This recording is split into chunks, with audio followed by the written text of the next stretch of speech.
I am so honored to be up here introducing Andrew Clements, an author whose books I have loved for many years. His first novel, Frindle, is perhaps one of his best known and most celebrated. It won 16 state book awards, including the Maryland Black-Eyed Susan Award in 1999. Yay, Black-Eyed Susan.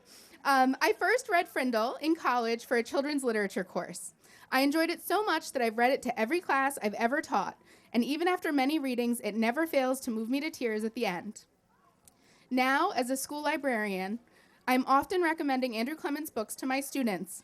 I've never had a student who I couldn't interest in at least one of his books, but more often than not, once they've read one, they continue to come back for more. Andrew Clements is a master of the school story.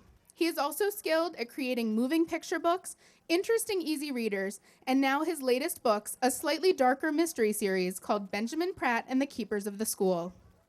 Andrew Clements grew up in New Jersey and Illinois. He currently lives in Massachusetts with his wife and has 4 grown sons. And now, without further ado, I'd like to turn things over to Mr. Clements himself. So ladies and gentlemen, boys and girls, please join me in welcoming him.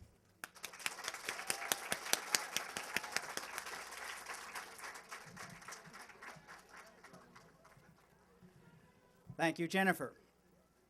Well, it really is a great privilege to be here, to see so many readers of all ages, people who have decided that this is the most important thing happening on this wonderful Saturday. So thank you for being here. I did not start out thinking, and did not start out when I was in 3rd, 4th, or 5th grade and think, oh, I know, I'll grow up and be an author. I'll be a writer. I really had no idea about any of that.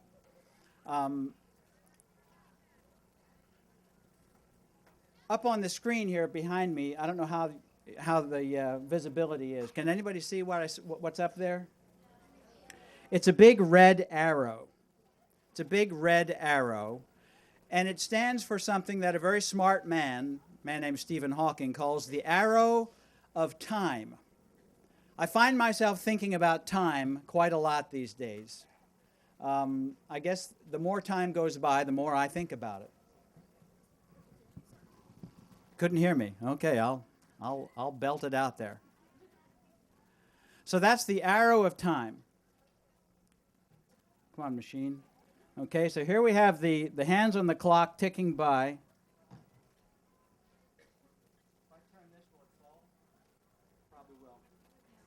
Better not mess.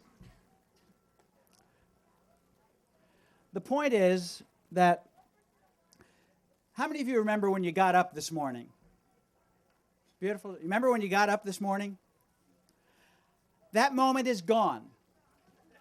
That moment will never, ever, ever, ever, ever, ever, ever come again. That moment is gone. That is now history.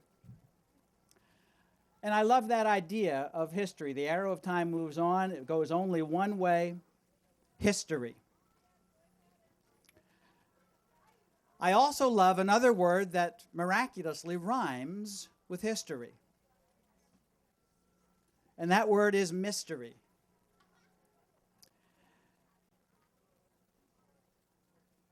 Every book has its own history. What I have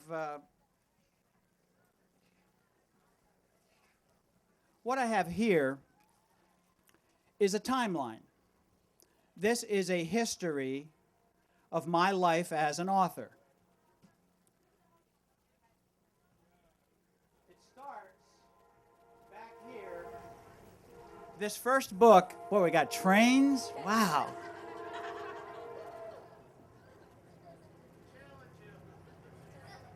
Come on, do the whistle once more. My first book was a picture book. Is that a roving microphone? Oh, sure. Well, never mind. We'll save that. Maybe I'll use 2 mics. This first book was published in 1985. So I've been an author since this first book was published. Now, before 1985, I was a writer, but I wasn't an author yet. Something has to happen for a writer to turn into an author. Anybody know what that is? This young lady said it. You have to get published and sell one. Actually, I think you can just get published, even if they don't sell. If the book has been published, if it's been sent out there to lots and lots of people, that's what turns you into an author. Anyone can be a writer, and that's a wonderful thing. When kids come up to me sometimes and say, Mr. Clements, I would love to be an author. Can I be an author? I say, well, I don't know if you can be an author, but you can certainly be a writer, and you should be a writer. As a writing tool in many schools, they have these programs where the kids write their own books. Are there any kids here who have, in fact, written your own books and had them kind of turned into books and published in your classrooms? It's a great thing. I see hands. That's a very good thing. But the interesting thing is that a writing program at a school, it's not really designed to make authors. It is designed to make writers. The purpose of a writing program is to create clear thinkers. That's really the purpose of a writing program. It's not to create authors, it's to create clear thinkers. Because that's what writing forces you to do. It forces you to think clearly. In fact, you could say that writing is the evidence of clear thinking. That's what writing is. Well, my timeline, beginning in 1985, my first 10 books, I'm just going to peel them off here. My first 10 books were all picture books. And there they are.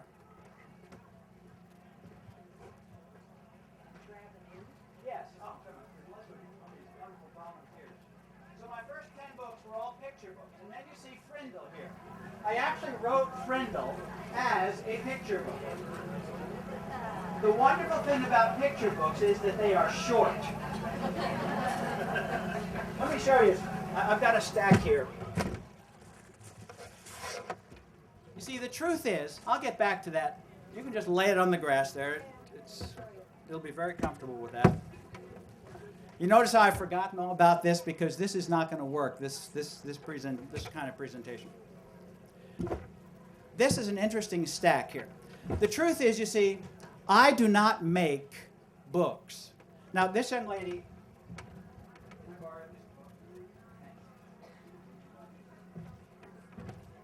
I borrowed from that young lady this book, which has my name on it, and you say, oh, Andrew Clements made that book. No, not really. I don't make books. Publishing companies make books. What I actually make looks like this. And what this actually is free words, F-R-E-E, one of my very favorite words in the English language. Libre in French, of course, and so on. But in English, free. Free words on cheap paper. That's what we have here, and that's what I actually make. I make free words on cheap paper. Now, I love the fact that the words are absolutely free. They cost me nothing to use. Everybody, all at once, take a nice deep breath. That was free. That didn't cost you anything. That breath of air was completely free, and no one has yet figured out how to actually make you pay for that, which is a good thing. The words are also free, and I love that fact. They cost nothing. This is about $1.50 worth of paper. It's not. It's inexpensive. So what I have here is free words on cheap paper. See that? Look at them. This is what I actually make. The words cost me nothing. The paper is almost, is very inexpensive. Now tell me if you like the way this works. I take my free words on cheap paper. I send them to somebody at a publishing company. If they like my free words on cheap paper, do you know what they do? They give me money. Yeah, exactly. I send them free words on cheap paper, and they send me back money. Isn't that amazing? It's astonishing. But of course, it sounds too good to be true, doesn't it? Bunch of free words on cheap paper, and they send you money. Oh man, Give me some of that. The catch, you know what I mean when I say the catch? It means there's something that you haven't been told quite the whole story. If something in life ever sounds too good to be true, that usually means you're not being told the whole story. The catch is that I have to make these free words on cheap paper behave. I have to make them do exactly what I want them to do. And to do that, now the words are free, the paper's inexpensive, but I have to spend something that might just be the most valuable thing in my experience right now in order to get these free words on cheap paper to behave so that someone would actually send me money for them. What am I spending? Time. When you pick up a book, what you are really holding in your hands is a very large chunk of someone else's time. The time that someone has spent to get those free words on cheap paper to behave. To behave so well that somebody sitting in an office in New York or Los Angeles or Boston or somewhere will read those free words on cheap paper and say, this is good. I think we can get somebody to walk into a bookstore, reach into a purse or a back pocket, pull out one of these things, take out some of this stuff, and trade some of this stuff for this stuff. I think we can get that to happen, and that's why they send me the money. If they don't believe that my free words on cheap paper could turn into a thing like this, then I get a polite letter back and nothing else. They spend 44 cents, or is it 45 now? I think it might be 45. They send me, they have to spend something, but they write back and say, no thank you. So, free words on cheap paper.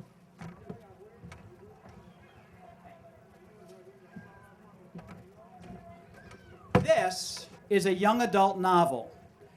This is what a young adult novel looks like when I'm all done with it. It's not a book yet, right? It's still free words on cheap paper, but this is what it looks like.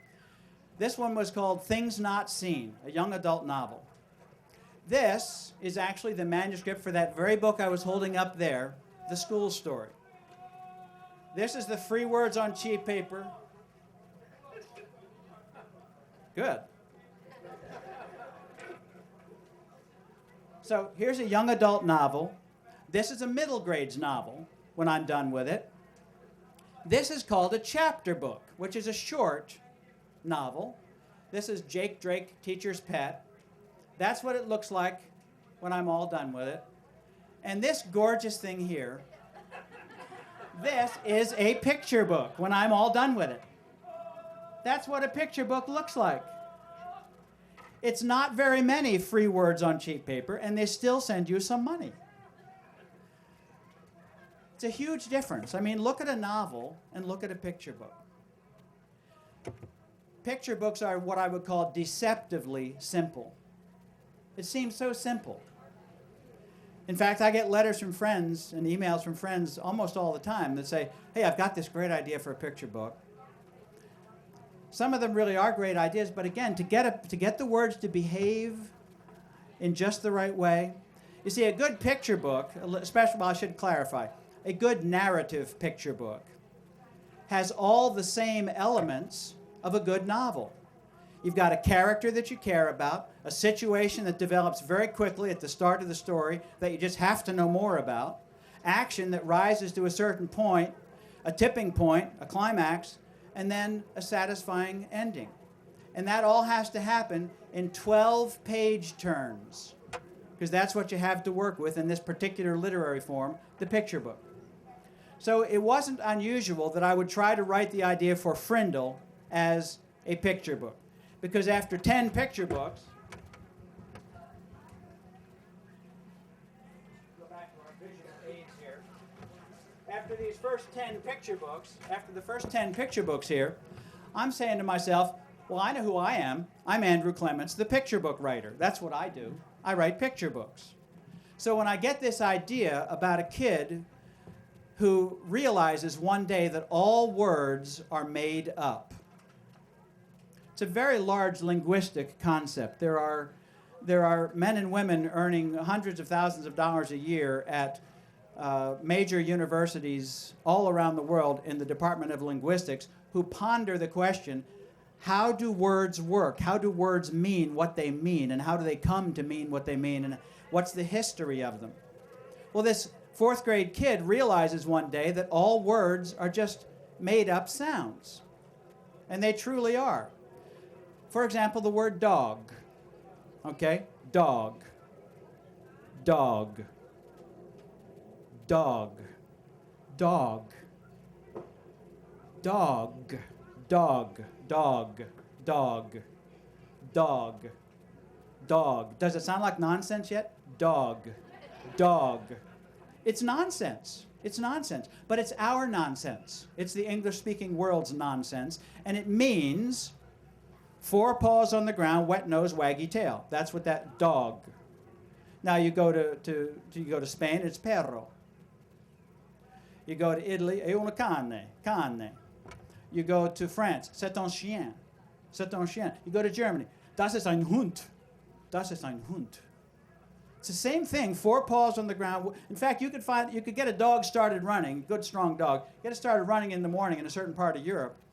And the same dog could run through Germany, France, Italy, Switzerland, Germany, be seen by all these different people, same dog, and they all have a different name for it. How come? Well, a long time ago, back before communication was instantaneous, if you lived on one side of the mountain, the dog that runs to your side of the mountain in the morning, you say, perro. On the other side of the mountain, cane. Same thing, different language. Anyway, kid realizes this one morning, and he decides, hey, I'm going to make up my own word. And he looks around, and he just happens to have one of these things in his hand. He says, I'm going to stop calling this thing a pen, and I'm going to start calling it a Frindle. That's the name of this book. I'm going to start calling it a Frindle. And that leads off. So I wrote that 3 pages long, sent it off to a publishing company as a picture book, because you saw picture books are very short. And I got a polite letter back that said, it's an interesting idea. I love this idea. Kid makes up a new word, and it sort of takes on a life of its own, and it spreads, and it's so exciting, and the conflict between the teacher and the kid and his friends, it's so interesting. But I really think it ought to be a chapter book, don't you? No. Have you seen how long a chapter book is? How many words there are? I can barely make a picture book set of words behave. I don't write chapter books. I write picture books. So I sent that same manuscript to a different editor at a different publishing company, because there are so many different publishers. The next publisher said, I really love this story. It was a guy. Great story. Interesting story. Made me think. I loved it. Made me laugh. It's very funny, but it really needs to be a chapter book, don't you think? No. 5 different editors told me the same thing.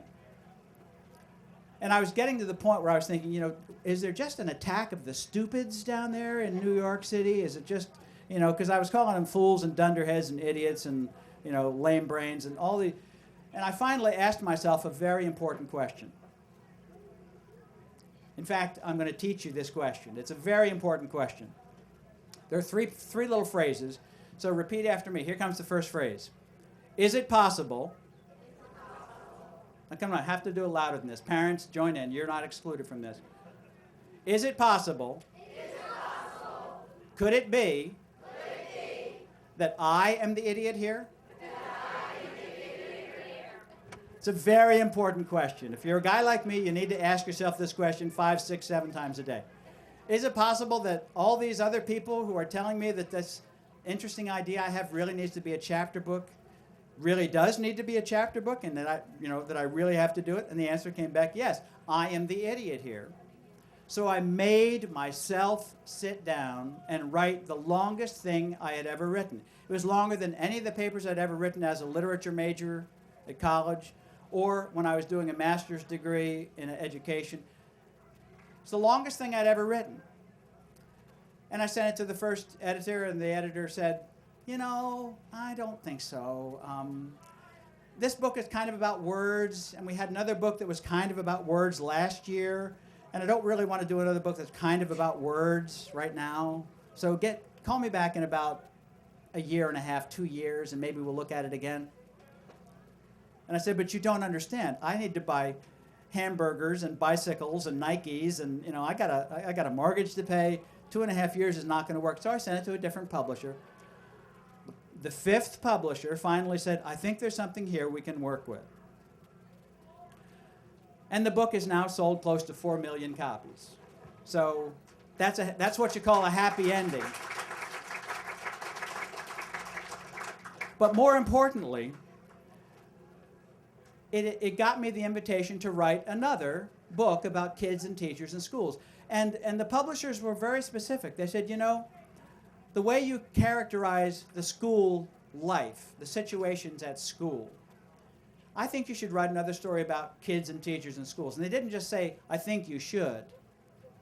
They told me that they thought I should in that warm and friendly way that only a 14-page legal document can adequately express. It says right in the contract, a middle grades novel, 140 pages long, comma, a school story. So I wrote the Landry News. And then I kept writing picture books because picture books are so short and deliciously fun, and you can actually finish one in one night if you've got a good idea and a long night. So I kept writing picture books, and then they said, well, we'd really like you to write 2 books. And they gave me the opportunity, when they gave me a contract to write 2 books, I was able to stop all my other jobs and do nothing but spend my time writing for kids. And all the rest of this is the result, and that, because Frindle was published in 1996, so that's now 15 years ago.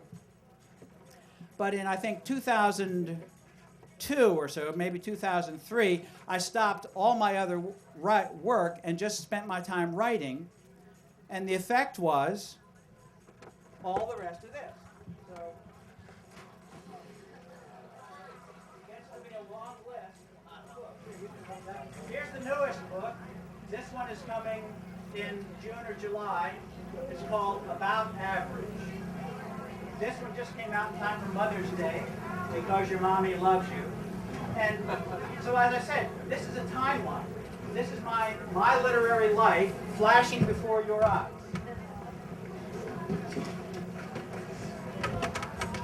So it stretches out here. There we go.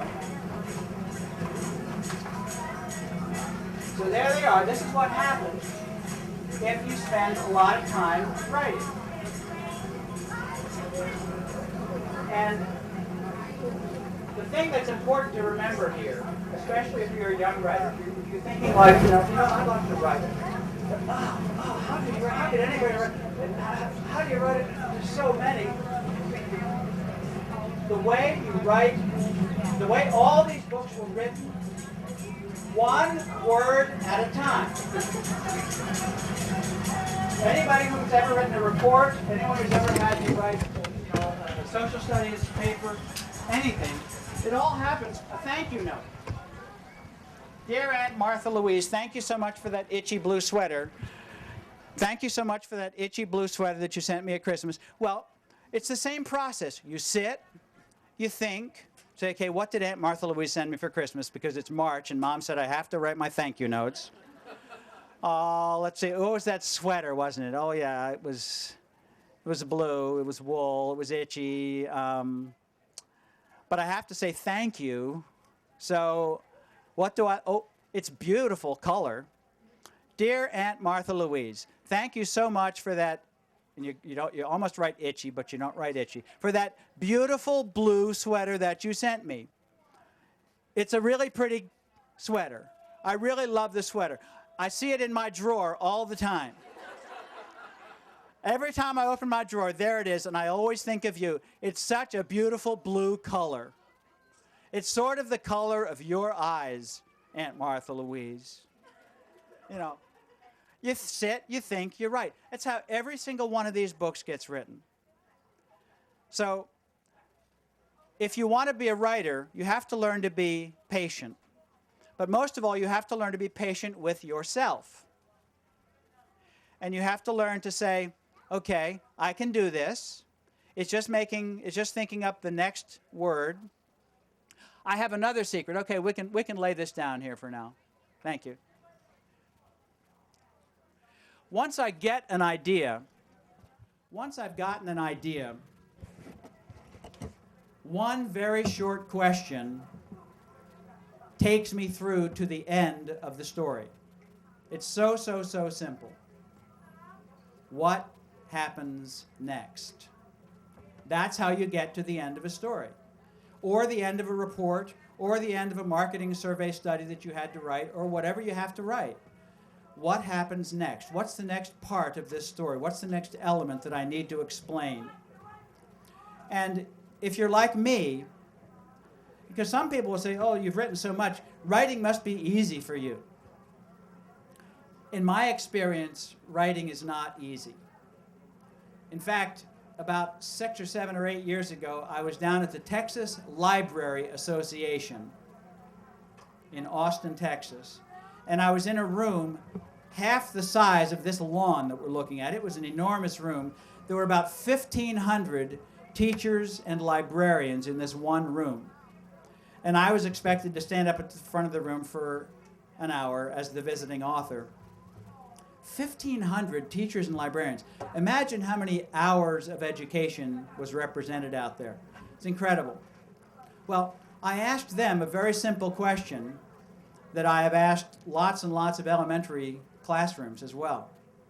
And the question was, let's say tomorrow you had to give to me a 3-page report on the most important thing that you're working on right now.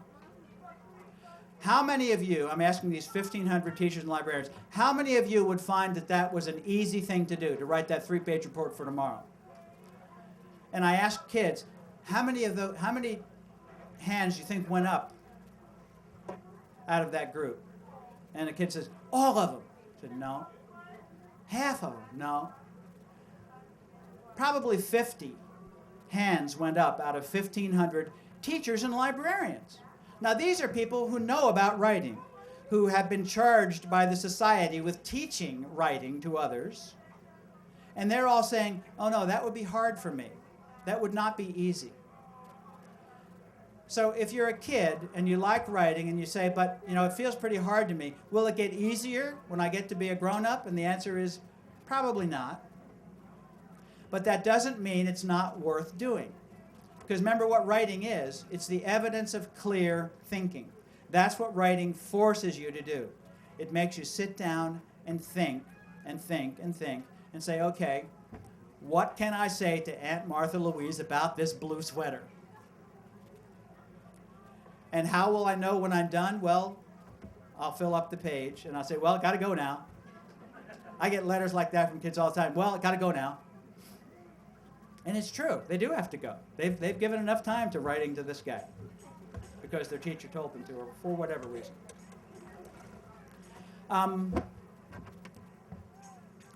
Benjamin Pratt and the Keepers of the School is an ambitious project for me. It is a 6-book series. In 2004, that's 8 years ago now. In 2004, an editor at a publishing company I was working for, I was writing these other books and novels for, said, it would be great if you wrote a series. And I know what she's thinking. She's thinking Harry Potter. She's thinking, vampires, and she's thinking something that is going to be, super popular and get made into 1 million movies and, be on the New York Times bestseller list. That's what she's thinking. And I, perhaps foolishly, said, well, okay, I'll think about it. And I did think about it for about a year. So in 2005, I turned in to her a 27-page proposal about this story idea I had called Benjamin Pratt and the Keepers of the School. And the idea was that In the year 1783, a sea captain. Now, I write realistic fiction. I don't write, I'm really not attracted to fantasy. It's just not something I'm that interested in. Although I have written one book with a fantastic premise. On the first page of this book, I'm not giving much away when I tell you this, on the first page of this book called Things Not Seen, it's right down here in 2002 on the timeline. On the very first page of that book, a normal 15-year-old kid wakes up one morning and discovers that he has become invisible. He does not know why. It just happened. And the question I was trying to answer in this story was, what would this actually do to your life? Invisibility is not a new idea. You could say it's an idea that's as old as God. It is a very, very old idea. Something that has power but is invisible. And there have been lots of books and movies. I mean, H.G. Wells, most famously, The Invisible Man. Lots of movies about invisible people.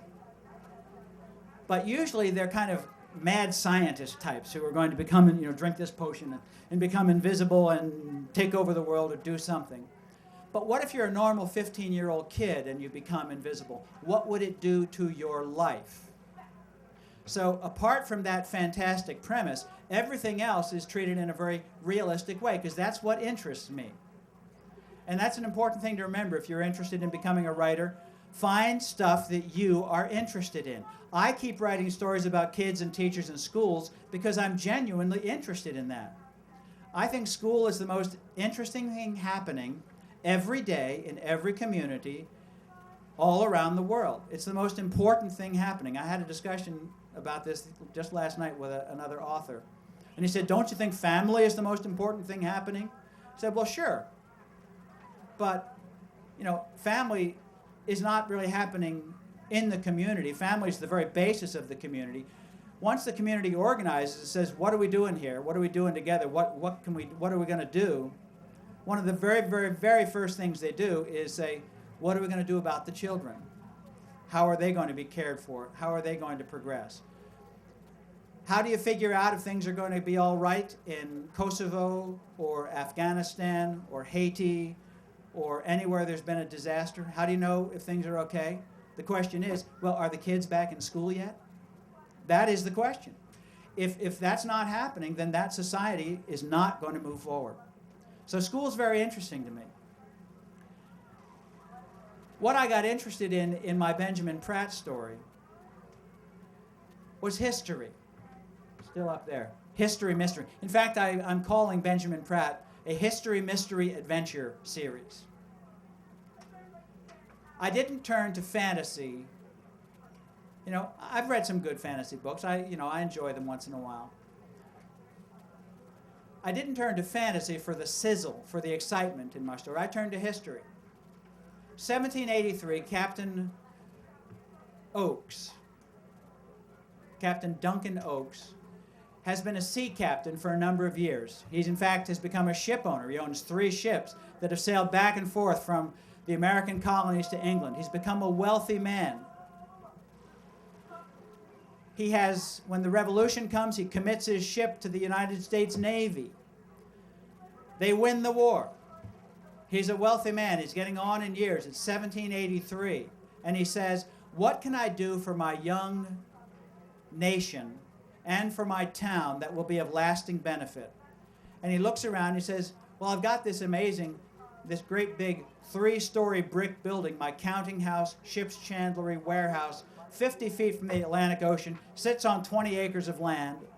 I'm going to give this to the town of Edgeport, Massachusetts, as a permanent gift, and I'm going to have it outfitted as a school for the children of Edgeport, Massachusetts. So he founds the Captain Duncan Oakes School, and he gives it to the town, provided that they always keep it a school. The story opens in modern day, and young Benjamin Pratt is trying to get to homeroom. He's in 6th grade. He's trying to get to homeroom on time. He's late. He might still slip in and not get detention. He's rounding the last corner toward the art room, his homeroom, and there's the janitor, Mr. Keene, leaning on his dust mop like it's a crutch, and he's trying to get into his workroom, and he's obviously in great pain. Ben stops to help him. Said, "Can I help you?" "Get me to that chair." "Oh." "So should I call? I already called 911. Just get me to the chair." So the old guy has done something to his leg, fallen down the stairs or something. He looks at Ben, and he says, "You know what they're trying to do to the school? Everybody in town knows. It's been a topic for a year. In fact, as the story opens, in 1 month, they're going to tear down the school because the Glenley Entertainment Group has figured out how to get around Captain Oakes's will. He's made a deal with the city officials, and they're going to turn Edgeport into a destination. And they're going to have, on these 20 acres of land, after they've cleared the school away, they're going to build a huge pier out into the harbor, and it's going to be tall ships ahoy. It's going to be a theme park. It's going to change the town. Half the town loves it, half the town hates it. It's certainly not in keeping with the old captain's will. The janitor says, "I'm just mad. I'm not mad at you," because Ben's saying, the guy's just really upset. And the man says, "Hold out your hand." And Ben says, "What?" She says, "Hold out your hand. Are you deaf? Hold out your hand." So the boy holds out his hand, and the old man grabs his hand. And Ben is just like, "What's going on?" With his other hand, the man reaches into his pocket, puts something into Ben's hand, closes his fist around it, and says, "Feel that thing in your hand? I've been carrying that in my pocket for the last 32 years. Before me, Tom Bennett, he was the janitor here before me. He carried it in his pocket all the years he was janitor. This thing has been in the pocket of the janitor ever since it was given by the very first janitor, given to the first janitor by Captain Oakes himself in 1783. Can you keep a secret?" Well, at this point, Ben would have said anything to get this creepy old guy with bad breath to let go of his hand. So he says, "Yeah." He says, "Okay, open it up and read it." He says, "Read it?" It's a gold coin, about this big around, worn smooth as a beach pebble.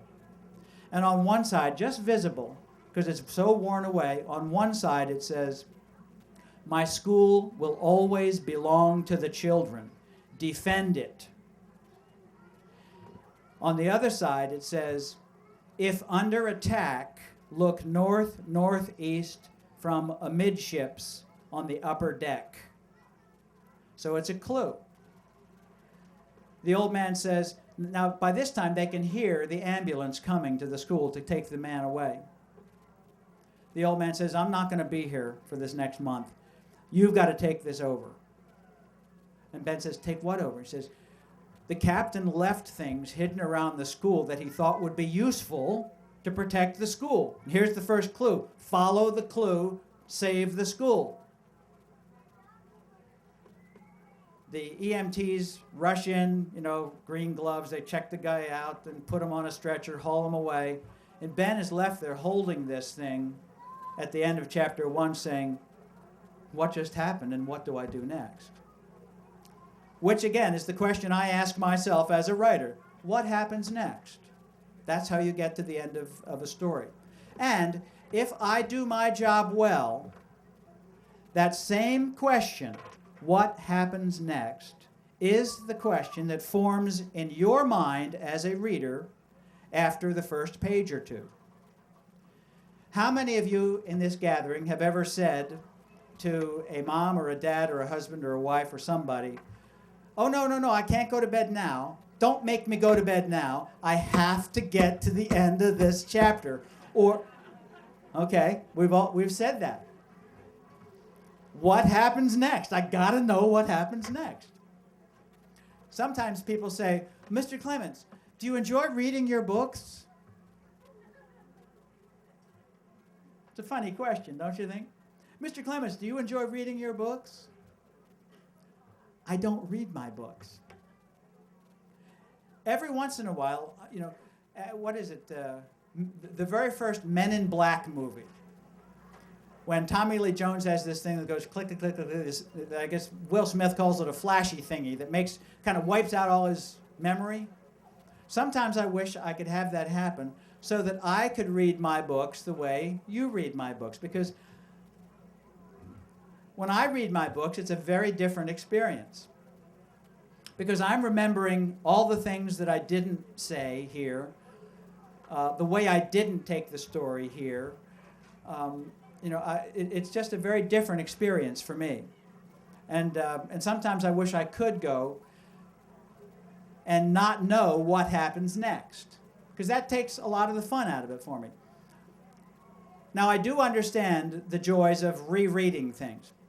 In fact, this is a wonderful assignment that I'd like to give to everyone. If you have not yet read Charlotte's Web, read Charlotte's Web by E.B. White. I really think it's one of the greatest novels ever written in English. Not just children's books, it's one of the greatest novels ever written. I'm convinced of it. So, wherever you are in your life right now, read Charlotte's Web. 5 years from now, read Charlotte's Web again. 5 years after that, read it again. This is a long-term assignment. Every 5 years for the rest of your lives, I want you to read Charlotte's Web. And I guarantee you that it will be different and more interesting and better every time you read it, because as you grow, you will see things there that you just weren't prepared to see the first time you read it. What is the favorite book that you've wrote? What is my favorite book that I have written?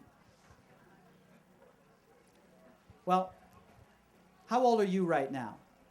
She's 11. Okay. Imagine that it's 15 years from now, and you're a mom, and you have 2 kids. Okay, let's say it's 20 years. And you have 3 kids. And they're all in the back of this minivan or floating device or whatever it is that people are driving to the grocery store in. And somebody comes up and knocks on the window or the force field or whatever it is, and you put it down, and they point at the kids in the back seat and they say, "Hey, Mom, which of those is your favorite kid?" What would you say? I love them the same. I love them all.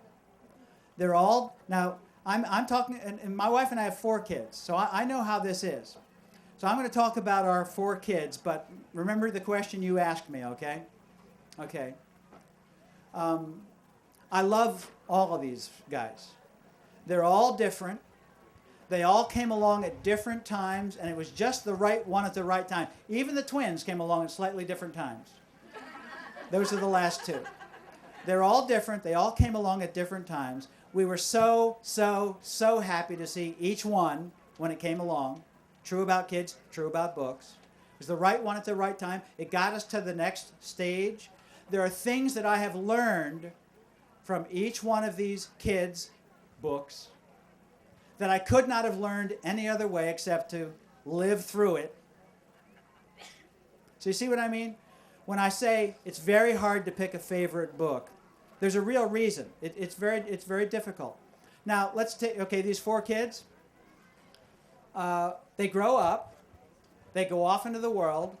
Some of them make more money than others. Does that mean that I love the ones that make more money more than I love the? No. Some of my books are more popular, have earned more income, have helped put kids through college and stuff. Some of them are an embarrassment to me and the publisher. More so to the publisher, because, you see, when I send my free words on cheap paper to a publishing company, what I'm really asking them to do is to start spending money.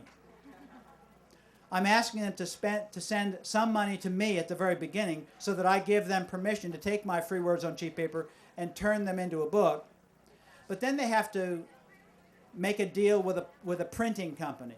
People who have these great big $2 and $3 and $4 and $5 and $10 million machines that they use to turn free words on cheap paper to actually print thousands and thousands of copies. They have to buy tons of paper, which is expensive.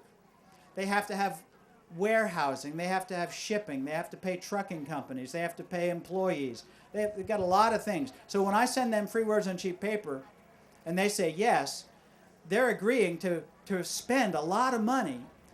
And not until the actual book is done and it's actually in a bookstore or at a book fair or somewhere, you don't know if people are actually going to, remember, do that thing where they reach in the back pocket of the purse and pull one of these things out and trade some of this stuff for one of those things. You don't know that until it's actually made. So there are some books that have not done so well as others. But it was still important for me, and I still list them. I still have them in my stack of books because it was an important part of my life as an author, getting from there to here. And believe me, here, today, with you people standing out here, this is a very nice place to have gotten to. Another question, yes? And then Hannah, you're next. For the books that you've written, have you finished all of them? What was that? Like how you've written like a lot of books. Have you finished every single book that you started, or do some? Oh, that's a very good question. Have I finished every single book that I have started? No, I haven't. I have started many more books than I've ever finished. Most of the novels, I think, well, that book, Things Not Seen, that's an interesting publishing story. It was published in 2002, but I actually wrote it. It was the second novel I wrote. I wrote it right after I wrote Frindle, which was in 1996. And I sent it to the same company that published Frindle. And they said, you know, this story about a boy who becomes invisible, and then he has to stay home from school, and then the school sends the police because they think the parents have hidden the child, or they don't know what happened. There's a missing child. That's a big problem. And then we get into, gangsters and, all this other stuff happens. I think we'd just like you to write another story about kids and teachers in schools. So I did, but I didn't let go of that idea. I said, I still think there's a good idea here. So I worked on it. The woman I was working with at that publishing company quit and moved to another company, and I had a new editor, so I sent it to the new editor. And the new editor said, no, I kind of like it, but I'd really like you to write, and, so there was no. I finally sent it to a completely different publisher, and this editor said, I think there's something here, but right now, this whole thing needs to be tamed. It's not yet finished. Are you willing to work? And I said, yes, I will work with you. So she gave me a contract, which is just a bunch of promises you make to each other, and a little bit of money, and I started working to finish it, and the book finally was finished in 2002. So that book took about 6 or 7 years from the time I started. There are some books that I start and I just say, it's an interesting idea, but I'm going to have to get back to it. Because right now, this is the one that I really has my full attention. And life is like that. You have to always be choosing, what's the most important thing for me to be spending time on right now? Because there's only so much time. And you have to decide what's the best use of it right now. Now you had a question in the back row. Hannah. How long does it take you to write a chapter book? How long does it take me to write a chapter book? Well, to write one of these middle grades novels that ends up being about 150 or sometimes even 200 pages long, although Frindle is just 107 pages long. So they really run a big range. They're not all the same length. I mentioned that the biggest part of writing for me, and I think for every writer, is the thinking part. So I will get an idea that I get interested in, and then I'll spend months messing around with that idea. I might write 10 or 15 or 20 first chapters. And for me, what that feels like is, it's like I see the building. There's a building here. I can see the whole thing. There's a building here. But I can't find the door or a window or even a basement window that's been left open. I can't figure out how to get in. And that's what writing the first chapter is like. It's like finding the doorway in. And when I finally find the doorway into the story and I know where the story's going, from that point, it might take me 3 months or 6 months or 7 months to finish getting the story to the point where I'm ready to send it to an editor. The editor will read it at the publishing company. Editors are like teachers. They do not do your work for you. but they are there to help you do your best work. So I send it to the editor. The editor reads it, sends me a 1 or 2 or 3 or sometimes a 7-page letter about, oh, I have this idea that this could be better and that could be better and this could be better and I'm confused here and did you really mean to say this and now I really don't get this part. They, and they ask all these questions and then I go back. This whole process, because it's not like I just kind of sit down and I'm there just doing this at the computer screen like mad for a year. So much of it is just thinking and looking out the window and staring at my skylight and, it's just, a lot of it is just thinking and kind of trying to find the way forward. The whole process from the time I get an idea until a book is actually in a bookstore, it can be as short as 9 or 10 months and as long as 1 or 2 or 3 years. Or in the case of that Things Not Seen, it was 7 years from the time I wrote the first draft until it actually was a book in a bookstore. So it varies.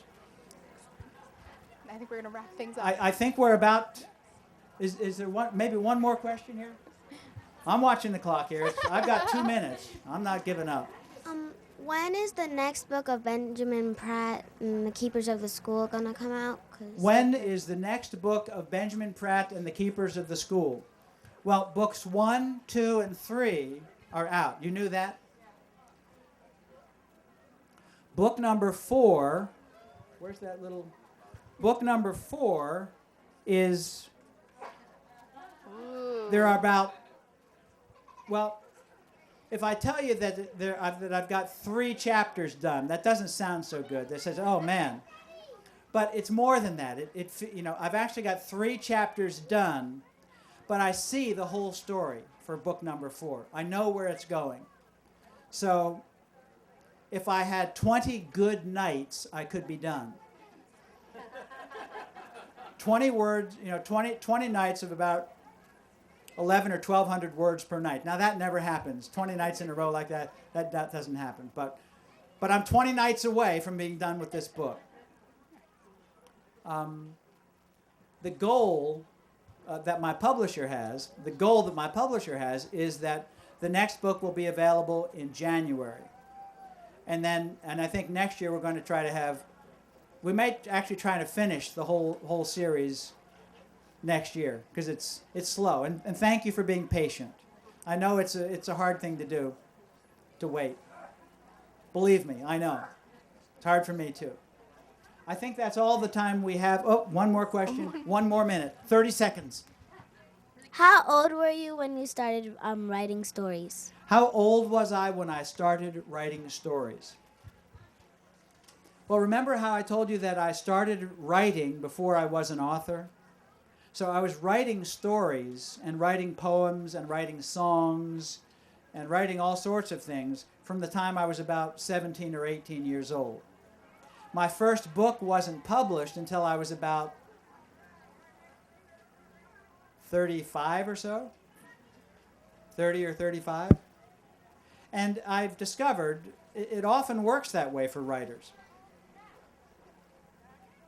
A writer needs something to write about. You need something to write about.